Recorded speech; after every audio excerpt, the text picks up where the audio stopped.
നമസ്കാരം. ഇഫക്ട് ന്യൂസിലേക്ക് ഏവർക്കും സ്വാഗതം. കോർപ്പറേഷൻ സെക്രട്ടറി അറിയാമോ? കോടതി വിധികൾ അവിടെയുണ്ട്. കോടതി വിധികൾ നിങ്ങൾക്ക് അനുകൂലമാണ്. ഇത് നടപ്പിലാക്കേണ്ട ബാധ്യത ആർക്കാം? സർക്കാർ സംവിധാനത്തിന്. ഭിന്നശേഷിക്കാരെ മറയാക്കി വെച്ചു. ഇപ്പം ചെയ്യാൻ പോകുന്നത് നിങ്ങളെ മറയാക്കി വെച്ചു. അപ്പം കേരളത്തിലെ എയ്ഡഡ് സ്കൂളിൽ പ്രവർത്തിക്കുന്ന ജോലി ചെയ്യുന്ന ഭിന്നശേഷിക്കാരല്ലാത്ത അധ്യാപകരുടെ മുമ്പിൽ നിങ്ങൾ കുറ്റക്കാരായി. എംപ്ലോയ്മെന്റ് എക്സ്ചേഞ്ചിൽ ഞാൻ പ്രിൻസിപ്പൽ സംസാരിച്ചത് എനിക്ക് മനസ്സിലായ ഏറ്റവും പ്രധാനപ്പെട്ട കാര്യം, കോളേജുകളിൽ വേക്കൻസികൾ വരുമ്പോൾ ഭിന്നശേഷിക്കാർക്ക് സംവരണം വേണം. അപ്പൊ ഭിന്നശേഷിക്കാർക്ക് സംവരണം വേണമെങ്കിൽ ചെയ്യുന്ന പ്രധാന പണി എന്താണ്? ഭിന്നശേഷിക്കാരെ കിട്ടാത്ത വേക്കൻസി ഉണ്ടാക്കും. അല്ലെ? എങ്ങനെയല്ലേ വിളിച്ചത്? ഹയർ സെക്കൻഡറിയിൽ കണക്ക് അധ്യാപകർ ഭിന്നശേഷി വേക്കൻസി കൊടുക്കും. ഹയർ സെക്കൻഡറി സ്കൂളിലെ ലിറ്ററേച്ചർ ഭിന്നശേഷിക്കാരന് കൊടുക്കും. അവിടെ ഭിന്നശേഷിക്കാരനുള്ളത് ലൈബ്രറിയൻ പോസ്റ്റിലായിരിക്കും, ക്വാളിഫിക്കേഷൻ ഉള്ള ഭിന്നശേഷിക്കാരനായിരിക്കും അവിടെ ഉണ്ടാവുക. അല്ലെങ്കിൽ UP തലത്തിലൊരു അധ്യാപകനായിരിക്കും ഭിന്നശേഷി ഉണ്ടാവുക. അപ്പൊ മാനേജ്മെന്റ് എന്ത് വേണം? ഞങ്ങൾ വേക്കൻസി ഇട്ടു, ഹയർ സെക്കൻഡറിയിൽ കണക്ക് ഭിന്നശേഷിക്ക് കൊടുത്തു, ക്വാളിഫിക്കേഷനുള്ള ഭിന്നശേഷിക്കാരനില്ല. വാർത്ത എങ്ങനെ പ്രചരിക്കുക? ഞാൻ മനസ്സിലാക്കുന്നത് ഭിന്നശേഷിക്കാരെ കിട്ടാനില്ല. അപ്പൊ ഭിന്നശേഷിക്കാരില്ല എന്ന കഥ വേണ്ടി ഭിന്നശേഷിക്കാരുടെ ക്വാളിഫിക്കേഷൻ ഇല്ലാത്തവർക്ക് വേക്കൻസികൾ അലോട്ട് ചെയ്യുന്നു. എന്തൊരു ചതിയാണ് ആലോചിച്ച് നോക്കി. ഇത് പരിശോധിക്കേണ്ടതാരാ? ഇത് പരിശോധിക്കേണ്ടത് വിനോദ് മാത്യു വിൽസനോ ഇവിടെ ഇരിക്കുന്ന മറ്റാരെങ്കിലും അല്ല. ഇത് പരിശോധിക്കേണ്ടത് ഈ നാട്ടിലെ ഗവൺമെന്റ് സിസ്റ്റമാണ്. കാരണം ഞാൻ മനസ്സിലാക്കുന്ന എയ്ഡഡ് സ്കൂളിലെ ശമ്പളം കൊടുക്കുന്നത് സർക്കാരാണ്.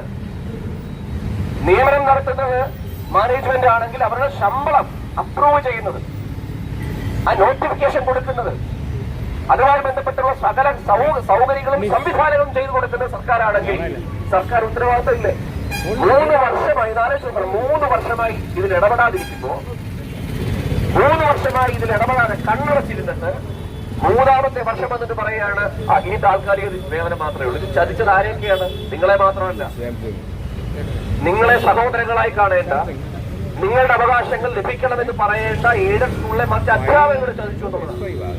ഞാൻ മനസ്സിലാക്കുന്നത് മാനേജ്മെന്റുകൾക്ക് കിമ്പളം കിട്ടാത്തത് മൂലം. ഞാൻ മനസ്സിലാക്കുന്നത് എയ്ഡഡ് സ്കൂളിലെ അധ്യാപക നിയമനത്തിന് ലക്ഷക്കണക്കിന് രൂപയാകുന്നത്. ശരിയല്ലേ? ഒരു ഭിന്നശേഷിക്കാരന് ഇതിന് കാശ് വാങ്ങാൻ പറ്റൂല.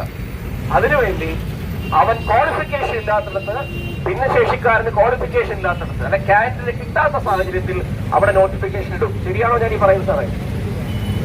ഈ ചതി, ഈ നെറികേട് തുടർന്നു പോയിക്കൊണ്ടിരുന്നാൽ കാലാകാലങ്ങളായി ഇത്തരം ഭിന്നശേഷി ദിനങ്ങളിൽ വന്ന് ഇതുപോലെ സമരങ്ങൾ നടത്തി പോകുന്നതിന്റെ അപ്പുറത്തേക്കുള്ള ഒരു നടപടി ഉണ്ടായില്ല. അതുകൊണ്ട് എന്റെ പ്രിയപ്പെട്ട മാധ്യമ പ്രവർത്തകരോടും സുഹൃത്തുക്കളോടും പറയാനുള്ളത്, കേരളത്തിൽ പ്രവർത്തിക്കുന്ന എയ്ഡഡ് സ്കൂളുകളിൽ, എയ്ഡഡ് സംവിധാനങ്ങളിൽ എംപ്ലോയ്മെന്റ് എക്സ്ചേഞ്ച് വഴി എത്ര നോട്ടിഫിക്കേഷനുകൾ കൊടുത്തിട്ടുണ്ട്? എംപ്ലോയ്മെന്റ് എക്സ്ചേഞ്ചിൽ കാലാകാലങ്ങളായി നിങ്ങൾ രജിസ്റ്റർ ചെയ്യപ്പെടുന്നവരാണെന്ന് ഞാൻ മനസ്സിലാക്കുന്നത്. ശരിയല്ലേ? നിങ്ങളുടെ ക്വാളിഫിക്കേഷൻ അനുസരിച്ച്. സ്വാഭാവികമായും അത്തരം ക്വാളിഫിക്കേഷൻ നോട്ടിഫിക്കേഷനുകൾ കൊടുത്തു കഴിഞ്ഞാൽ അതത് സ്കൂളുകളിൽ, അതിന്റെ പരിധിയിൽപ്പെടുന്ന സ്കൂളുകളിൽ വേക്കൻസികൾ എംപ്ലോയ്മെന്റ് എക്സ്ചേഞ്ചുമായി കമ്മ്യൂണിക്കേഷൻ പ്രോപ്പറായി നടത്തിയതിനു ശേഷമാണോ നോട്ടിഫിക്കേഷൻ സ്കൂളുകളിലും കോളേജുകളിലും ഇടുന്നത് എന്ന് പറയേണ്ട ബാധ്യത ഈ നാട്ടിലെ സ്കൂളുകളെയും കോളേജുകളെയും നിയന്ത്രിക്കുന്ന സർക്കാരിനും സംവിധാനത്തിനുമുണ്ട്. അല്ലാതെ സ്കൂളുകൾ കാലാകാലങ്ങളിൽ ഭിന്നശേഷി ദിനം വരുമ്പം അവരെ കെട്ടി എഴുന്നള്ളിച്ച് സഹതാപവും ഞങ്ങൾ കണ്ട ഭിന്നശേഷി ദിനം ആഘോഷിച്ചു, ഞങ്ങൾ ഭിന്നശേഷി ദിനം ആചരിച്ചു എന്ന് പറഞ്ഞൊരു വാർത്ത കൊടുക്കുന്നതിന്റെ അപ്പുറത്തേക്ക് ഈ മനുഷ്യരെ സഹതാപത്തിന്റെ കണ്ണിൽ കാണാതെ, ഈ മനുഷ്യരെ ഔദാര്യത്തിന്റെ കണ്ണിൽ കാണാതെ, നമ്മളെ പോലെ ചോരയും നീതിമുള്ള, അവരുടേതല്ലാത്ത കാരണം കൊണ്ട് ജീവിതത്തിൽ പ്രതിസന്ധിയിൽ പടവെട്ടി ജീവിക്കുന്ന മനുഷ്യരാണെന്ന് ബോധ്യത്തോടുകൂടി ഭരണഘടന വിഭാവനം ചെയ്യുന്ന എല്ലാ അവകാശങ്ങളും ഈ മനുഷ്യർക്കുമുണ്ട് എന്ന് മനസ്സിലാക്കി അവരെ ചേർത്ത് പിടിക്കാൻ കഴിയുന്ന ഒരു നയ രൂപീകരണമാണ് വേണ്ടത്. കോടതി വിധികൾ അനുകൂലമായിട്ടുണ്ട്. ശരിയല്ലേ? ഹൈക്കോടതി വിധിയുണ്ട്. സുപ്രീം കോടതി ഒരു കമ്മിറ്റി അവരെ നിയോഗിച്ചിട്ടുണ്ടെന്ന് മനസ്സിലാക്കുന്നു. ഇതുമായി ബന്ധപ്പെട്ടതിന്റെ ഇതിന്റെ അപ്പോയിന്റ്മെന്റുകൾ ത്വരിത വേഗത്തിലാക്കുന്നതിന് വേണ്ടിയുള്ള കമ്മിറ്റികൾ വരെ സുപ്രീം കോടതി നിയോഗിച്ചിട്ടുണ്ടെങ്കിൽ പോലും ഞാൻ മനസ്സിലാക്കുന്നത് അതുമായി ബന്ധപ്പെട്ട പ്രവർത്തനങ്ങൾ ഗവൺമെന്റ് തലത്തിൽ ഇല്ല എന്ന് മനസ്സിലാക്കുന്നു. അപ്പൊ ഈ രീതിയിൽ മാനേജ്മെന്റുകളും, ഞാൻ മനസ്സിലാക്കുന്നത് മാനേജ്മെന്റും സർക്കാരും നമ്മൾ ഒത്തുകളിയാണോ എന്നൊരു സംശയം. കാരണം ഇത്തരം നിയമനങ്ങൾ പോകുന്ന സമയത്ത് ഗവൺമെന്റിന് അത് പങ്കുണ്ട്, സാമ്പത്തിക പങ്കുണ്ട്. അതിനുവേണ്ടി കാലാകാലങ്ങളായി ഈ മനുഷ്യരെ ഈ റോഡിൽ, ഈ വഴിവക്കിൽ, ഈ സെക്രട്ടേറിയറ്റിന്റെ പടികൾ കൊണ്ടിരുത്തി എന്ന് പറയുന്ന നെറുകേടാണ്. ആ നെറുകേടിനെതിരെ സംസാരിക്കുവാനുള്ള ഉത്തരം എല്ലാ രാഷ്ട്രീയ പാർട്ടികൾക്കും ഉണ്ടെന്ന് വിശ്വസിക്കുന്ന ആളാണ് ഞാൻ. രാഷ്ട്രീയത്തിലുപരിയാണിത്. എനിക്ക് മനസ്സിലാവുന്നു നിങ്ങളിലൊക്കെ പല രാഷ്ട്രീയ ചിന്തകളുള്ളവരുണ്ടായിരിക്കാം.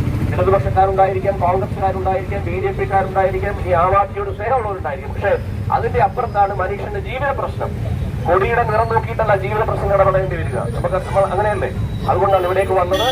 ഈ പോരാട്ടത്തിൽ സ്വാഭാവികമായും എനിക്കും എന്റെ പ്രസ്ഥാനത്തിനും വേണ്ടി നിങ്ങൾക്ക് എന്ത് ചെയ്യാൻ കഴിയും? നിങ്ങൾക്ക് വേണ്ടി സംസാരിക്കുകയും പ്രതിഷേധങ്ങൾ സംഘടിപ്പിക്കുകയും പ്രചരിപ്പിക്കുകയും ചെയ്യുന്ന സാഹചര്യങ്ങളൊക്കെ നിങ്ങളെ ചേർത്ത് പിടിച്ചുകൊണ്ട് ഒരിക്കൽ കൂടി പറയുന്നു, ഈ ദിവസം ആചരിക്കാൻ വേണ്ടിയുള്ളതല്ല, ഇത് ആഘോഷിക്കാൻ വേണ്ടിയുള്ളതല്ല, മറിച്ച് ഭിന്നശേഷിക്കാരുടെ അവകാശങ്ങൾ, ഭരണഘടന വിഭാവനം ചെയ്യുന്ന അവകാശങ്ങൾ അവർക്ക് ലഭിക്കാൻ വേണ്ടിയുള്ള പോരാട്ടത്തിലേക്ക് ഇനിയും ഇവരെ റോഡിലിറക്കി നിർത്തുന്ന ഗതികേട് ഒരു വെൽഫെയർ സ്റ്റേറ്റിന് ഉണ്ടാവാൻ പാടില്ല വിശ്വസിക്കുന്നു. നിങ്ങളുടെ സമരത്തിന് അഭിവാദ്യങ്ങൾ. തുടർന്നുള്ള എല്ലാ പ്രവർത്തനവും എന്നെ അറിയിച്ചാൽ, എന്റെ പ്രസ്ഥാനത്തെ അറിയിച്ചാൽ ഞങ്ങളുടെ ഭാഗത്തു നിന്നുള്ള പിന്തുണയും നിങ്ങൾക്കുണ്ടാകും. ഇനി തുടർന്നുള്ള ദിവസത്തെ നിങ്ങളുടെ നീക്കത്തിനൊപ്പം എല്ലാവിധ ഐക്യദാർഢ്യവും നേർന്നുകൊണ്ട് വാക്കുകൾ അവസാനിപ്പിക്കുന്നു. ജയ് ഹിന്ദ്. നന്ദി, നമസ്കാരം.